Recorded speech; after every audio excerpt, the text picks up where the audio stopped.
What's good? What's good? What's good? Good afternoon to everybody, man. Welcome into another episode of Trap or Die Podcast. You know what time it is, man. AJ is on the way. Dre is on the way. We got a good man, Chuck, the big dog, OG, checking in as well. Quick show today. We're checking in on the preview of the Baltimore Ravens and Washington Commanders. We're going to talk about some things. So let's go ahead and get into it. The Trap or Die Podcast starting up right now.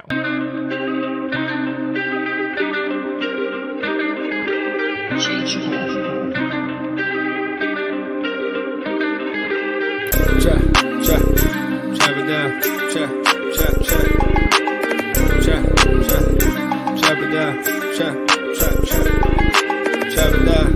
it down. You gon' trap it down. Trap it down. You gon' trap it down. I just appreciate everybody watching. Watch him throw the ball. We gon' pick it off. You gon' let him hit the hole or you gon' cut it off. You gon' play through fourth and long or you gon' punt it off. Your defenders, heavy hitters, put your pads in. Don't be looking for the ref to throw no flags in. Keep the helmet on, keep the cleats tight. You the type to want to win by any means, right? You should look alive. This is Trap or Die. Yes, sir. Yes, sir. Welcome back to another episode of the Trap or Die Podcast, provided to you by 214 Media. Let me go ahead and add the gang in. I see you right there, OG. I see you, yes, sir. Let me go ahead and add the gang in right quick. Boom. There we go. We're going to do this thing right here. Yeah. Got that thing situated right now. All right. Like I said, I am your host, Molly Mual. Coach Mual, all that good stuff, man. Chuck is in right now. AJ's in. Dre is on the way. I got two great screens that I'm talking to right now, but it's all good, man. Fellas, how y'all doing today? Doing good, man. Doing good. Can't complain. Yeah. How you feeling, Chuck? I'm doing good, man. Just out here at my son's practice, man. You know, watching him grow, you know. Yeah, what age group little man in? He's but he's playing the team, you know, with the team. Boy, as soon as you started talking, that audio went south. Hey, so hold on, we're gonna give a little live mic check right quick just to make sure you straight, because the audio just went like dead for a second. So Chuck, let me hear you again. Let me get a little mic check. Yeah. Oh, yeah, it's still bad. It may be a service thing. Let me go ahead drain this thing too. It may be a little service thing. Chuck, and now Dakota over here distracting me too. Give it a second. Like try to restart the app or something or Yeah, something. I don't know. Close it and come back. Yeah, close it and come back, and so we can try and get that thing situated on What's your the side. It's just Chuck's audio. It's probably like a service thing. That's all it is. Yeah. What's going on, Dre? Though, how you feeling, man? Good, man. It's my weekend today, my Friday, man. So I'm getting it in tonight. You know what I'm saying? I love to hear it. Let me make sure I got everybody in. Remove this comment. It's your Friday, man. You lucky, bro. I got work tomorrow. Like work. I know. Technically, my Fridays are, you know what I'm saying, a little lax too. But I gotta do some things. So see, I consider it. I still gotta work tomorrow, but I don't have to drive in. And when I don't have to drive in, that's a Friday for me. Hell yeah, telework is always lit, man. Man. Okay. So shortened show today. So I want to make sure we just gonna chop it up for a little bit, man. It's the third preseason game. It's some conversation stemming from around it, but not too much to have. OG, I appreciate you checking in, and let me get the administrative item out of the way right quick. You all know it. I mean, whichever way you are listening or watching, make sure you always rate, review, or try to, if you haven't done it, rate, review, or like the show. If you are new to the Trap or Die Podcast, hit that follow button on Twitch, hit that subscribe button on YouTube. 93. We are 93 away from 1,000, man. We slowly churning away, and we got 2 more weeks until that season start. Let's get it done, man. I do have a film session coming around. I'm gonna try to get it out before the season starts. I know I got a vacation coming up my damn self, so I'm gonna try to get it done as soon as I can. But fingers crossed it's happening before the season, so we can kind of get hip to a player on our side. So let's go ahead and get into it. Let's get into it, fellas. Let's just start off with everything off the back. Chuck, I'm gonna have you talk about the mob first. Hopefully the audio is straight. I don't know. If it isn't, then we're just gonna have to we got to push forward. But fellas, Chuck, I'll get your thoughts. Like, what are your overall thoughts on the teams? How do we say this? Do you feel like there's a sense of urgency? And I don't want to phrase it in like a negative way, but just like, do you feel the sense of urgency in that they're well prepared or as prepared as they could be heading into the regular season? Because there's a lot of conversation stemming from, their past two games in that, there's not enough that has been shown as they're getting ready for the regular season. So, fellas, I'm gonna ask that question to you all as well. Same thing. But Chuck, I want you to start that one off. Do you feel like the sense of urgency has been met, or do you think that there's still like some gaps that's currently involved with this team? Yeah. Can you hear me, fellas? Yeah, you sound real good right now. Wherever you at, stay there. Okay. All right. All right. Yeah. I'm concerned about the defense. This is a unit that finished, 31st on third down last year, and they didn't do anything in the offseason. So, and then you couple that with the, same problems on third down we saw in the first two games. I'm just a little concerned. And I'm just trying to figure out where Ron Rivera's head was at when he didn't do anything in the offseason to upgrade the defensive unit.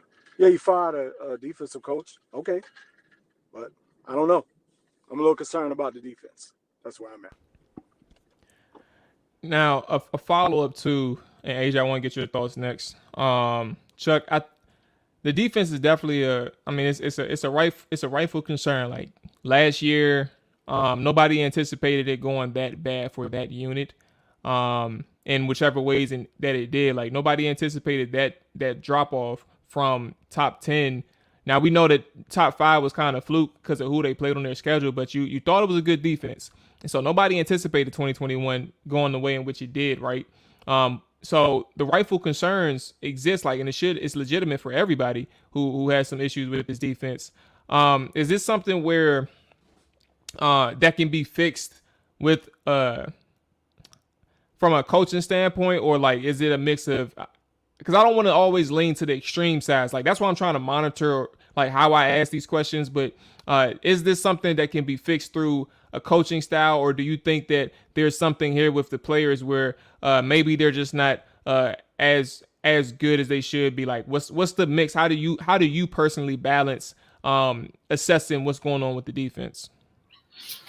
With the defense overall. No, Chuck. I'm gonna circle back to you. I was following up with Chuck. Oh, okay, I thought you. It's all right, AJ. I think it's more of a scheme thing and a message thing than anything. That's just my personal. I don't. Okay. I don't know if it's just a teaching. Are they cultivating these guys? And I don't know if the scheme is right, because what I don't want is the stubbornness that we saw from last year, where, okay, they're trying to rush 4. Okay, you can't get home with 4. So what are you doing? Are you going to get creative? I'm concerned that they won't. And I'm concerned they love their stuff too much sometimes, and they got to think outside the box. That's all. Okay. So, yeah, let's go to the original question. AJ, you got the floor with this one. Is there a sense of urgency being met, or do you think that they've met the sense of urgency, given how, we know where Ron is in his year 3 and how he's claimed or proclaimed that this is a big year for him. As far as to this point in the year, obviously regular season hasn't officially started yet, but do you think that they have met like the sense of urgency that kind of goes with what they've been saying in the media? I think the sense of urgency is really within the coaching staff. I don't really see the players in their interaction with the media and just overall acting as if they have any type of urgency. Is my sound muffled or anything? Nah, you sound good. You good. Okay, cool. Yeah, so I just think that it's alarming to see them have that type of urgency in August when you just, you're completing training camp and you're about to complete your last preseason game. We ain't even getting into regular season. That's the whole point of off season is implementing, your scheme and what you want from your players and really that culture that we always kind of talk about as Commanders fans. Like, you shouldn't even be really having that kind of fear going into week one. It almost sounds defeated in some regard. So I think that's where I'm at with it. I really don't believe that the players are showing any urgency because at the end of the day, they probably feel like, hey man, the regular season ain't even kicking yet. But the coaches know that there's some type of disconnect, especially on the defensive side of the ball, that's not really hitting home with their guys. I think that's a really good way to say it in terms of like the coaching staff at least recognizing that there's some disconnecting. I think the biggest thing too, AJ, is like how the hell do you get down to the root of it? Like how do the coaches understand or find out the root cause of where the disconnect is and correct the problem at its core? What do you think? What do you think about that? Like, is that something that you think they're capable of doing, getting down to the root cause of the disconnect? I don't think the staff is capable of getting to the root connect with this group. It's one of those situations. It's just like either you get rid of the players that don't buy into what you're selling and don't want to purchase those things, or if you're the head of the franchise, you got to get rid of those coaches because something is not working there. It's not clicking. There's not a good marriage going on at this point. That's why year three is so prominent for Ron Rivera and also the staff as a whole. It's either your messaging that you've been trying to deliver and the whole fact of culture that you have been trying to get to set in with these players is either going to show up or it's not going to show up. And if it doesn't show up, and so far what we've seen product wise on the field as far as preseason, it hasn't shown up to be anything different. You brought back the same crew. You brought back the same coaching staff. You just got rid of your D-line coach 2-3 weeks into training camp. The same exact shit is still happening. So, in my opinion, it seems like the coaches aren't connecting with the players. And I think it's just going to overflow into the regular season. And this is just a precursor into, hey, we already kind of seen these issues looming, and now these wins and losses are about to be real. So we're just kind of preparing ourselves to even deal with you guys in the media as far as like giving you precursors like, hey, shit don't look right. Dre, where you at with this one? Is there a sense of urgency that you feel, and do you feel like it's being met from the coaching staff and given where they are in this point of the off season? In this point in the season, but also like what they said specifically, Ron Rivera. Has that sense of urgency been met in your opinion? I mean, if we're just judging off of preseason, I guess you could say right now, we haven't seen the results to say so. But on the other hand, you have to also see how they respond to what has been put out there so far. That's why I'm kind of like with this whole third preseason game, there's been some back and forth about should the starters play or should the starters not play. I personally don't think it matters. I mean, it's still like, I don't know what Baltimore is going to, I don't know who they're playing. I don't think they're going to play their starters, even though they take preseason serious, but I don't know how much you can gauge if you were to play our starters in that game, or I also don't think that wouldn't matter in the grand scheme of things when week one comes, like, whether the starters play 10 minutes or 0 minutes in game number 3 of the preseason. But I say that it's tough to kind of say if the sense of urgency is met because, again, we have to see what happens, during the season. Now, if they come out playing hard or playing with a sense of urgency, you can say, oh, well, they used that Kansas City game, the one that everyone's kind of using as a barometer right now. That was the dress rehearsal game. That's the recent game that has everyone concerned about the defense.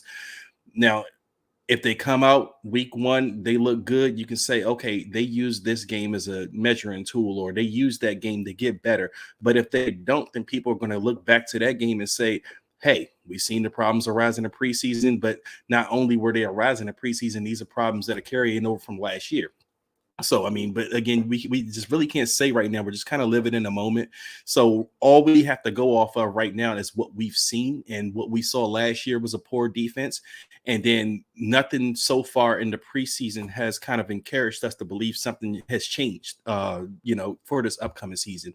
But again, it's preseason. Like, I don't know how much you can take from that. And I don't know if you can also, like I said, take a sense of urgency from it right now. The only thing you can hope for is what you saw in that Kansas City game. The coaches saw in the Kansas City game. They're using that, and they have 3 weeks to prepare for the regular season and adjust.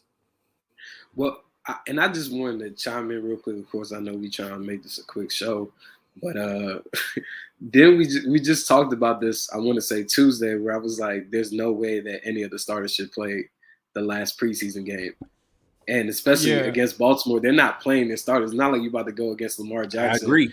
You may not even go against Huntley. You probably going to go against Brown Jr. out of Oregon.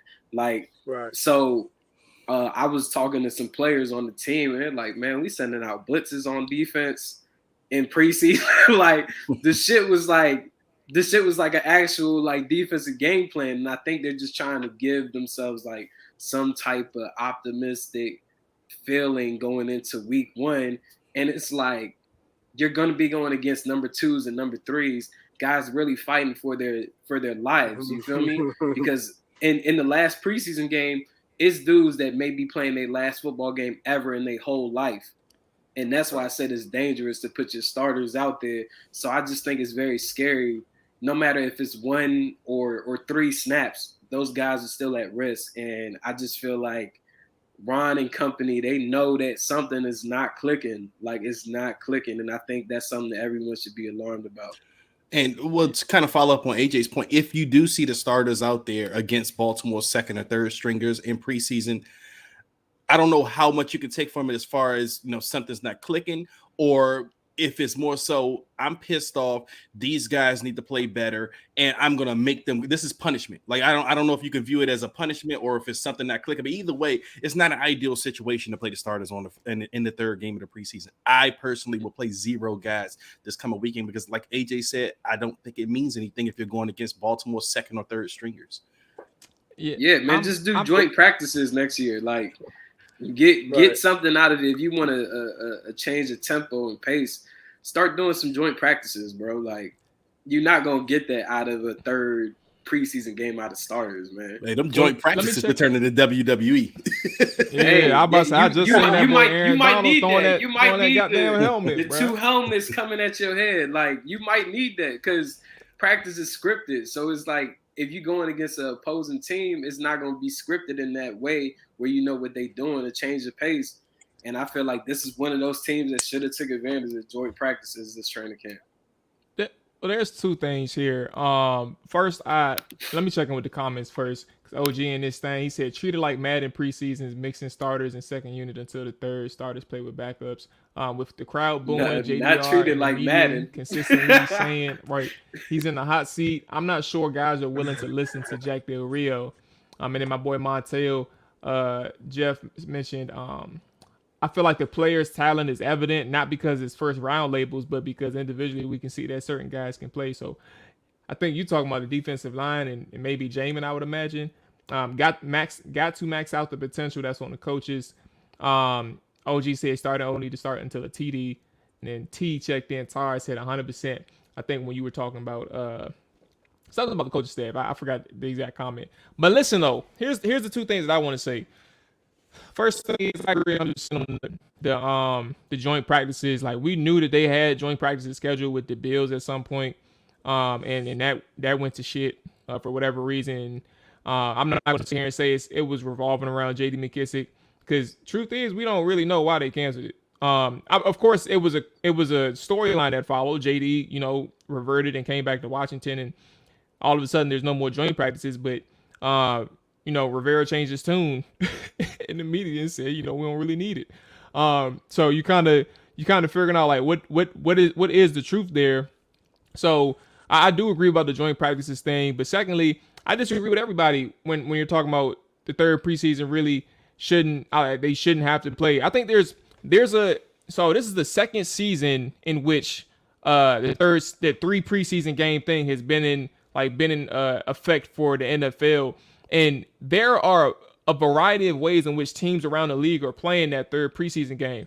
And one of those things, there's two teams in particular that I saw today that was going to be playing their starters this week. One was the 49ers, but I forgot the second team off the top of my head. So the 49ers was the first team I saw, and that was one of the tweets that I responded to when I saw that the 49ers were playing their starters. That's the first thing. But the second thing is, it's not always for me. And the more I, because I wanted to respond to you, Dre, but I figured we could save it for the show. I think one of the things that I've come to know as this whole concept of preseason come along is not always about like from our perspective is, oh, they just need to get some work because they ain't look good the first two games. I think that what Ron is doing, or what Ron should be doing, is trying to make sure that whatever looks or whatever like go-to plays that Scott Turner is not necessarily scheming up against a team in particular, but concepts that you're going to be running in the league, like all of these things, you need to figure out a way to make this thing work from an offensive perspective. Same thing for defense. Like they ran a lot of cover four in preseason. They ran plenty of cover four. They mixed it up with cover three. They ran a lot of man as well, cover one. Like they run that in the regular season. The blitzes were something that I'm like, okay, I ain't never seen no double fire zone. Like I never seen that before. That is what it is. But altogether, my thing is, when it comes to like trying to figure things out for three preseason games, it's no set formula to how you get it done. But what I think with Ron Rivera, him being stuck in his ways and understanding that he's never really played his starters the last preseason game. He didn't do it. I don't think last year. He definitely didn't do it last year with a new quarterback. And they struggled in preseason with that new quarterback, and it transferred into the regular season. This year, your offense altogether is struggling, not finishing drives, and they've done nothing in the preseason in terms of starting defenses. I think that there's always ways to find workarounds and try to get something back on track. And it doesn't even matter if they score points this time. I think it's more about trying to get the looks in a real game situation and not a simulated practice where you can work certain situations. There's game flow things that you have to worry about too, and that's important as well. So like there's so many factors when you play a game in a new offense for a quarterback, a new offense for a coordinator who's trying to mesh all these pieces together, and the same thing on the other side for Jack Del Rio or whatever it is that he's trying to work on. But I'm more so focused on the offense personally. That's kind of where I'm at when I'm talking about that third preseason. But the rebuttal to that is you still got a week off after that. And then another week is when you play your game. So you're 2 weeks away from playing week one. It's not going to really change anything. If they ball out week three preseason, you got a bye week essentially. And then you go into your week one. I don't see where it's going to make that much of a difference. You still get looks though. You still understand in terms of your repetitions and against a certain coverage, what you need to do, and how you need to play it, or what you need to check into. If you see a certain look from a certain defensive front, like there's so many things you can learn from playing in the game. And personally, like there's people who saying they need to play one drive. I'm like, bruh, that won't even that is probably worse than not playing. Like if you gonna play them and play for one drive, that's one of the things where I'm like, what is Ron talking about with very limited? That don't even make sense. If you're gonna put them out there for a drive, bruh, just keep them off the field. That's one thing I'm mad at. That's my point, Mual. Like you can't say very limited and these guys might only play one drive. What's the point of suiting them up? You running the risk of them being injured. Let me say the very limited. A lot of after listening to it myself. And Chuck, you got the floor next too after Drake. Yeah. I was gonna say the very limited comment. I listened to the press conference and a couple of other people, even John Keim, said they don't know if very limited mean the actual starters playing or very limited into how many starters are playing in this game. So they couldn't, because Ron was very vague and he was very short with them about that. Like he was annoyed and having to answer the question. But to Maul's point about, needing the work and needing the reps in the game flow, which is a good point. However, my rebuttal to that is I feel like they got that in the first 2 games. It may not have been the results they wanted, but they got that work in the first 2 games, especially in the Chiefs game. Like the Chiefs game, you look bad, you didn't go out there and have the showing you wanted to show, but you can use that as a tool to hopefully say for the next 3 weeks, we know what the hell we got to get better at. And I'm just not sure that third preseason game against, the Ravens is going to, be or get them more prepared than they are right now, for the season, week 1. Chuck, where you at? Nah, I don't see no value in them. Yeah, going out there right now. I get what you're saying, and I understand, but I just think right now you are what you are. Let's get healthy, and let's go to war. I just don't see the value of putting them out there. And somebody gets their knee hit or something like that, man, it'll be, you lose McLaurin or your quarterback, whatever, and be bad. Back up, So I just think it's a chance to look at these young guys, man. That's it. Say one last thing. I'm not going to disagree or agree with anything. I'll just say, look, people right after that third preseason game last year against the Ravens, one of their running backs got hurt in practice and was out for the season. Like, you get hurt whichever way you get hurt, bro. It's football, man. So let's go ahead and talk about some of these players and get up out of here. Who are some guys that has a lot riding on Saturday? And I'll give the layup out of the way so we can dig a little deeper after this one. But I think the layup for me is that boy Danny Johnson. I think Danny Johnson's in a situation where he's facing up against DBs who presents a possible versatility problems for him. Obviously, special teams is something for Danny Johnson, but also being a reserve, one of the immediate reserve players. But then when you have Percy Butler and Christian Holmes, who are capable of obviously playing special teams, that's going to be their go-to for Washington. But if they can play in the slot and be a reserve role in the slot, we know Percy can play single high as the post safety. But if you have some versatility where you can fill a reserve role on that defense and be like an immediate backup to a slot position or a boundary cornerback, then you are in great shape. And I think Danny, for a guy who has been here long enough, 5 years, and that's before obviously Ron Rivera tenure started, he has to show something because it hasn't been like he's had okay moments, but like for him to have as many bad moments as he's had, it's not been consistent. As many bad moments that he's had, ain't nothing stopping them from going with their rookies or their younger players. So for me, the layup, Danny Johnson, that's where I'm at in terms of the spotlight being on him. He's going to have a hell of a game to make a case that he needs to stay in Washington. Anybody can take the floor. I can go next. I'll start with the defensive side of the football. I think Stephen Parker is a guy that has a lot riding on his game. And it's not necessarily because he's been, what Danny Johnson has been this training camp preseason, but he's actually been a pleasant surprise in a couple of preseason games we've watched. And from what I hear, he's been looking decent in camp. But the issue is the numbers are stacked against him at the safety position. I mean, you have, your starters in Cam Curl and Bobby McCain, but then you also have the rookie Percy Butler, and then you have last year's rookie Derek Forrest, who are ahead of you. And, the team really likes those guys. And then there's, the special teams guy that they love in Jeremy Reeves. So you got to figure if they're going to keep probably 5 safeties, it's going to be between Jeremy Reeves and Stephen Parker. So I guess you can put both of those guys in this category. They have a lot riding on this game this week. So I think they have a lot to show. Offensive side of the ball, I'm going to say Alex Erickson. I think when he signed here in free agency this year, the thought was he'd probably be the special teams guy, being as though they didn't have DeAndre Carter. They didn't re-sign him. So he looked to be the guy that was going to be the front runner for the special teams job.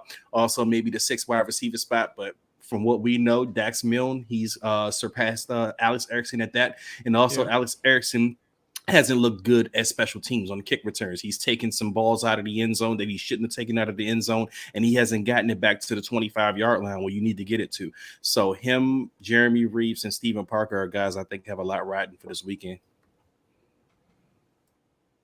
Chuck or AJ, it don't matter who. Yeah, I mean, I think go ahead, Chuck. No, you got it. Okay. Mine is a little short, and I may be. No, I'm not bugging. I'm going to say he may not get cut, but this is very important for him, and I want to see him play well, is Diami Brown. Oh yeah, He hasn't that's done, a good one. yes, he hasn't done much, man. And word is he's not developing like they want. And I got to see something, man, from him because that wide receiver room might be tight. To be That's a honest damn with good pick, Chuck. you. Yeah, I But mean, here's my I thing too. definitely. Before because I just want to talk about Diami right quick. Since that is an important topic over the past like week and some change. Fellas, that third round pick from a year ago. Like we understand, like everybody's development, it's at their own pace, right? Like you can't. It's unfortunate if they ain't developing fast enough, right? Especially when you pick them that high. But for him to be in the quote unquote potential doghouse, I guess. I don't want to say he's formally in the doghouse. He's not like on AG level, because you're not even like you're not top 3 at the depth chart type of thing. But for Diami Brown, when you're talking about the situation that he's facing, Cam Sims, Dax Milne, like they may have options where they can say, we're going to make you inactive on game day. I don't think that they can't cut him and try to put him on the practice squad. He's going to get poached. Yeah. Like that is what it is. But you're talking about a third round guy who may not even be active on game day, and that is concerning for a lot of people, like including me, who saw some flashes from him last year, showing that he was capable of making some plays. Fellas, where are we at with? I mean, if you got any quick thoughts, and then if not, we can transition to AJ and see some people who he has riding on. But yeah, before AJ goes, I'll just chime in on the Diami Brown thing. Diami Brown 2 years ago in 2020, if he was here, he'd be in the mix for starting wide receiver position. But now, I mean, they've severely upgraded the position. I mean, you signed Curtis Samuel last year to the big deal that you signed him to. You draft Jahan Dotson, and obviously Terry's still there. So that puts Diami Brown in the mix for number 4 wide receiver, and he's just flat out gotten beaten out this preseason, which is why I thought that was a great choice by Chuck to say that's a guy that has a lot riding this weekend. I don't think he has a lot riding necessarily in terms of getting cut, but I think he has a lot riding on him in terms of his future here in DC, or at least his future in the league. Maybe like, what are you going to show? I mean, because right now he's still, from by all accounts of from what we've seen, he's not ready to make that transition to being an every down contributor for, any football franchise right now. Like I said, 2 or 3 years ago, with the Washington Def, he would have been slotted as a starter, and we probably would have been disappointed that he's not putting up the results that he's putting up. So I do agree that he has a lot to show. Like, he has to start flashing more. And the thought was that he would start flashing more now that we have a quarterback that can fit his strengths. So, we still want to see him start to show some development. AJ, you got the floor, boss. Yeah, I mean, I think that's definitely a great name to mention. I don't think he'll get cut, but I mean, this is typically around the time you see guys get traded, so he could get moved depending on if they feel like they have enough depth at that position, and they could probably get some, late round picks or whatever off of, the potential that he could have in a new system. So I think if he gets to, get some reps in with Sam Howell, that'll be a big deal for him. That continuity between them from college, that's huge. Cam Sims is not gonna play because of concussion protocol. But I think one of the guys for me is Sadiq Charles. I think we've always kind of like looked for him to step up and possibly be a starter within the offensive line. I know they've had him all over the place, but I think this is an opportunity for him to solidify himself on the 53, especially with their woes with the depth and having to claim a guy like Wes Martin, who I think is trash. But I think it's a huge opportunity for Sadiq Charles in that way. I think it's an opportunity also for the linebackers on the defensive side of the ball, Milo Eifert and Khalid Hudson to surpass David Mayo. Yeah, to surpass David Mayo as providing that depth, and also what they can do to be backups to Holcomb and Jamin in some capacity. I think you still don't know who's starting opposite DN of Montez Sweat. It's cool to have a rotation, but you kind of want to have your guy. I think I think the game on Saturday will help them solidify if they're going to go with this rotation, or hey, do we bring in a veteran like Jeremy Atacho, a JPP? Do we bring in somebody that can pass rush that has had game reps? Because you may not get Chase Young back this year at all, and if you do, it might not be until December, which you're gonna need somebody to hold down that fort. Everybody that you got playing opposite of Montez Sweat barely has any live game reps or even statistics to even show that they probably should even be starting alongside Allen, Payne, and Sweat. And I don't think that you can really go with a rotation. Maybe you could do that in third down, but the first and second down, I don't see any of those guys being anyone that you would fear. And if I was the offensive coordinator, I would attack that side all game. So I think those are the main concerns on my end, and who has potential to, make this a big game for themselves. Let me catch up on the comments right quick before we get up out of here. Rich said, he's checking in. He said, what's going on? Fellas, what's going on to you, Rich? He said, we got to keep 3 quarterbacks as well. Or someone picks, Sam ain't getting cut. They're going to keep Sam Howell for sure. But yeah, Sam, 3 quarterbacks are going to keep him. He said he thinks that Patterson is going to the practice squad. Fellas, yes or no, right quick on the Patterson. Do you think that Jonathan Williams or Jared Patterson are going to be, or do you think that if they have a good showing that they can force the coach's hand with a 4 running back room in the regular season, or is this 3 and having 1 sent to the practice squad? I think it's a lock to keep 4 running backs personally. 4? Okay, AJ, where you at? I mean, I'm not in love with either one of them, Williams or Patterson. I think it is a bit alarming to keep 3 quarterbacks on the roster, but it's Ron Rivera. He's done it before in Carolina plenty of times with Kyle Allen and Heineke. I think I see Jared Patterson getting cut and probably put on the practice squad. That's how I see it. And maybe some game days they might elevate him if he doesn't get claimed by another team. But that's what I see. I think Jonathan Williams is a better inside the tackle runner.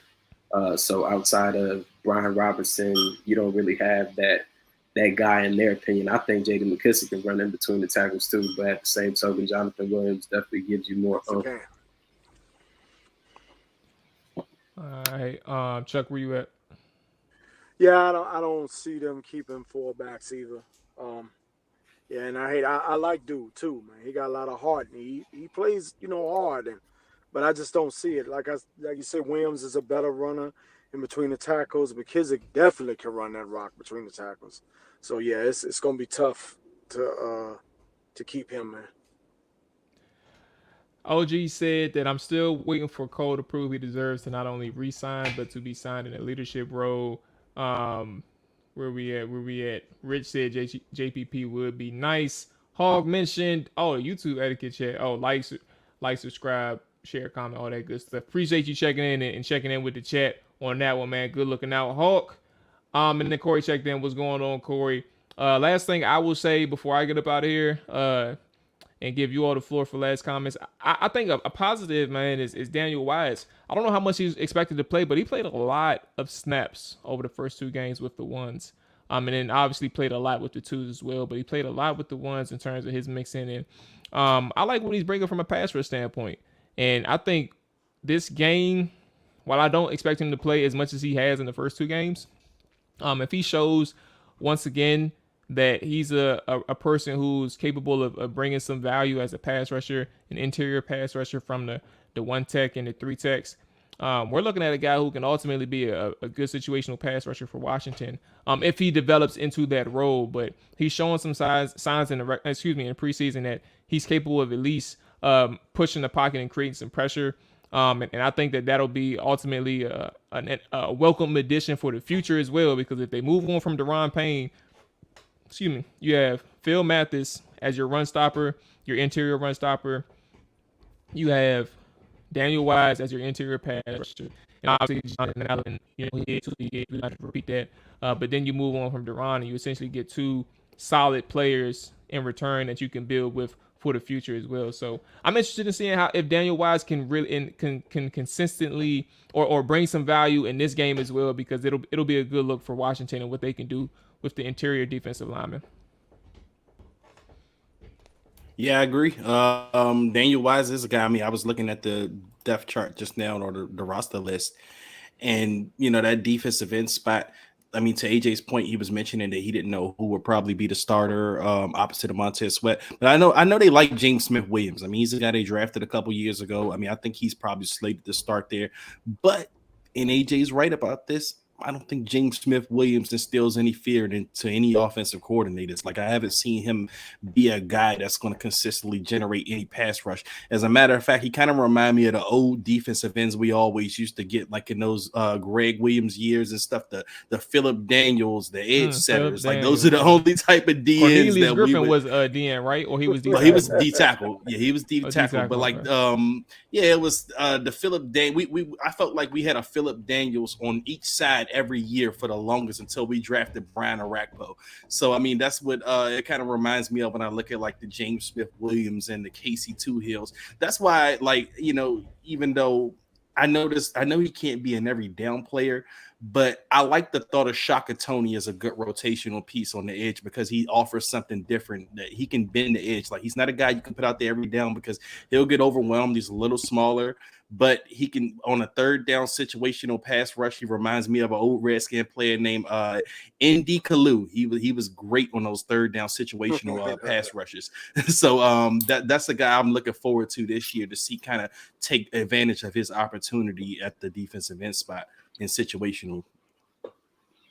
Yeah, I mean, I hope that I don't see it happening, but I hope that Jack Del Rio gets creative and maybe even slide over Jonathan Allen to that end on some downs and bring in Mathis to supplement him or whatever. I just don't really know who's going to start opposite of Sweat. Like, I think that's very concerning. A lot of those guys, like I said, they haven't really had reps in this league. So it's like you don't really have a veteran DN that you could really count on and that has proven numbers. So, like I said, if I was the opposing offensive coordinator, I'm attacking that all game. You feel me? Because I don't see enough attributes or strengths out of those guys that would even be in rotation, whether it be Two-Hill, Smith-Williams, Toney, that would make me really like fear that. Like, Shaka definitely has great good get off and Ben, but he's more so a third down rush specialist in this league. He's not a every down DN. James Smith-Williams, yeah, he is. He probably does resemble Phillip Daniels, and I don't know if that's really what you want on your defensive front with the rest of the rest of the crew that you got, because it just doesn't mesh well. So, yeah, I think that'll be the takeaway. We'll see who, ends up being the starters at that position.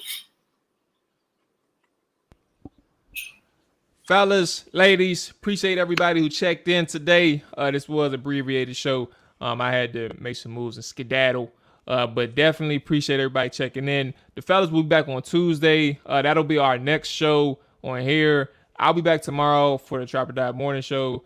Sorry about Wednesday, but I'll be back tomorrow morning for the Trapper Dive Morning Show. Chuck, I appreciate you checking in, man, and giving us some time. I know you was at practice and things like that. I want to make sure I give you the floor. If you got anything going on, anything, or you want the people to follow you on Twitter or your socials, whatever, the floor is yours, man. I appreciate you checking in with us. No, man, I just want to say thank you, man, for having me on. I enjoy this, man. I love y'all brothers, man, and I love what y'all doing, man. I appreciate it. Hey, appreciate you, Chuck. I thought we was gonna get him angry on here. I wanted to hear Chuck yell today. Chuck in the car. Them videos is classic, boy. He in confined areas, so you don't want to scream. Yeah. I'm focused on little man doing this thing, So that's all. Yes, sir. All right, yeah, handle that business, man, and good luck to your kid this season. When the regular season start for you guys? Because I know it should be around the corner, right? This like weekend. A week or two. This weekend. Yeah, weekend. Saturday. Yep. They play Saturday. Cool, man. Cool. Yeah, all right, man. Best of luck to Lil, man. What position you play? Oh, he's with the DBs and running backs, so that's his thing. Okay, This is his first year, so yeah. Okay. But he's doing all right. Yeah, he just gotta get used to that contact, though. That's all. Yeah, he started out in flag ball. No. He's playing with the 10U. He's 9, but he's playing with the 10U. You know, Okay. so they didn't have a 9-year-old team this year, so they had to combine like I see. 9-year-olds and 10-year-olds. Yep. So I see. yes, Okay. sir. All right. So appreciate everybody who checked in. Like I said, fellas, we'll be back on Tuesday to recap everything that's happened, transactions, anything surprising, any breaking news or anything like that. The fellas will be back. So enjoy your day, enjoy your morning, whenever y'all watching all that stuff. Peace. Yes, sir. Boom. How do I end that thing? There we go.